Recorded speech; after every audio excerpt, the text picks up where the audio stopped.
నమస్తే డిఆర్బి న్యూస్కు స్వాగతం.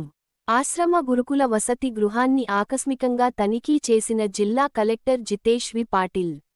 గిరిజన బాలుర గురుకుల పాఠశాల మరియు వసతి గృహమును జిల్లా కలెక్టర్ జితేష్ వి పాటిల్ బుధవారం సాయంత్రం ఆకస్మికంగా తనిఖీ చేశారు.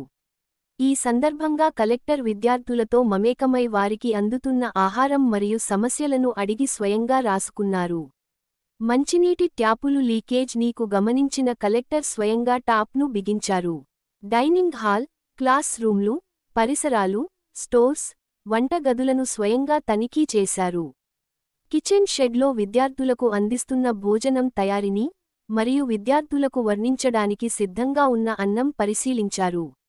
వంటకు పరిశుభ్రమైన నీటిని వినియోగించాలని, మెనూ ప్రకారం భోజనం అందించాలన్నారు. ఏమైనా సమస్యలుంటే తమ దృష్టికి తీసుకురావాలని కోరారు. ఈ సందర్భంగా కలెక్టర్ మాట్లాడుతూ భోజనం వండటానికి ముందే ప్రతిరోజు క్రమం తప్పకుండా ఆహార పదార్థాలను క్షుణ్ణంగా తనిఖీ చేయాలని, నాసిరకం, నాణ్యతాలేమితో కూడిన పదార్థాలను ఎట్టి పరిస్థితుల్లో వినియోగించకూడదని ఆదేశించారు. ఆశ్రమ పాఠశాల మరియు వసతి గృహంలో విద్యార్థులు ఎటువంటి ఇబ్బందులు పడకుండా చదువు కొనసాగించేలా అనుకూల పరిస్థితులు కల్పించాలని అధికారులు ఆదేశించారు. వసతి గృహం మరియు పాఠశాలలో విద్యార్థులకు కావలసిన ఏర్పాట్లు మరియు వసతులు నివేదికల సమర్పించాలని అధికారులను ఆదేశించారు. ఈ తనిఖీలు కలెక్టర్, హాస్టల్ వార్డెన్ మరియు సంబంధిత అధికారులు పాల్గొన్నారు. కాన్ఫిడెన్స్ ఉంది. కాన్ఫిడెన్స్ ఉందా? సో మెయిన్గా 10th ఎగ్జామ్ గురించి ఎప్పుడైనా భయం ఉంటుంది, బికాస్ అట్లా తయారైపోయింది. 10th ఎగ్జామ్తో మన ట్రాక్ అంతా డిసైడ్ అవ్వడం అంటారు. సో దాంట్లో కొంత నిజం ఉంది, కొంత నిజం లేదు.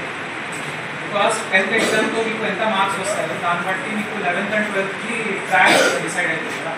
కొంతమంది బైపీసీ పెడతారు, ఎంపీసీ పెడతారు, లేదా ఇంకా కామర్స్ సైడ్ పెడతారు, అవునా?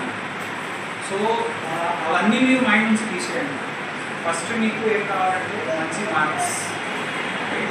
సో ఏ ఎగ్జామ్ అయినా సరే, 10th అయినా 12th అయినా ఏ ఎగ్జామ్ అయినా సరే, ఫస్ట్ మీరు ఎగ్జామ్లో ఎటువంటి క్వశ్చన్స్ అడుగుతారో దాని గురించి ఎక్కువ ప్రెషర్ తీసుకోకుండా మీ టాపిక్స్లో ఎక్కడ మీకు ల్యాగ్ అవుతుంది దాని మీద ఎక్కువ ఫోకస్ పెట్టండి. 50 రోజులు అంటే ఎక్కువ సమయం లేదు. సో జనరల్గా మనం ఏం చేస్తాము,